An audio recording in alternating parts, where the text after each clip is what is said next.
जम्मू विमानतळावर हल्ला करण्यात आला। आताच्या घडीची एक सगळ्यात मोठी बातमी बघतोय आपण, पाकिस्तानकडून हा हल्ला करण्यात आला। आताच्या घडीची सगळ्यात मोठी बातमी, जम्मूमध्ये ब्लॅकआउट करण्यात आलेला आहे। तर एअर जम्मूमध्ये स्फोटाचा आवाज येतोय। जम्मू विमानतळावर पाकिस्तानी ड्रोनच्या माध्यमातून हल्ला करण्यात आलेला आहे। आताच्या घडीची एक सगळ्यात मोठी बातमी आपण बघतोय, जम्मू विमानतळावर हल्ला करण्यात आलाय। काल जे हल्ले करण्यात आले होते ते भारतानं परतवून लावले, मात्र आताच्या घडीची एक ताजी बातमी, भारताच्या जम्मू काश्मीर मधल्या जम्मू विमानतळावर हवाई हल्ला करण्यात आलेला आहे। पाकिस्तानचा ड्रोन पाकिस्तानच्या जम्मूतील सामान्य माणसं आता निशाण्यावर असल्याचं पाहायला मिळतंय। एक महत्वाची बातमी आपण बघतोय, जम्मूमध्ये पूर्ण ब्लॅकआउट करण्यात आलेलं आहे। मात्र दुसरीकडे जम्मूमध्ये मोठ्या प्रमाणावर एकंदरीत बघितलं तर जम्मूतील सामान्य माणसं निशाण्यावर असल्याचं पाहायला मिळत आहे। जम्मू विमानतळावर हवाई हल्ला करण्यात आलेला आहे।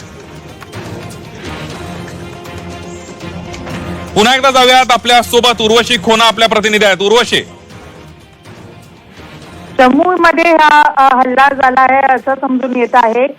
सध्या जे आहे वेगळे धमाक्यांची आवाज आलाय असं समजतं आहे आणि म्हणून एक अर्जंट कॉल केलं गेलंय जम्मूच्या तिकडच्या लोकल अपॅरेटसने सेटअपने, आणि तिथे जे आहे पूर्ण ब्लॅकआउट असं अनाउन्स। Download share chat.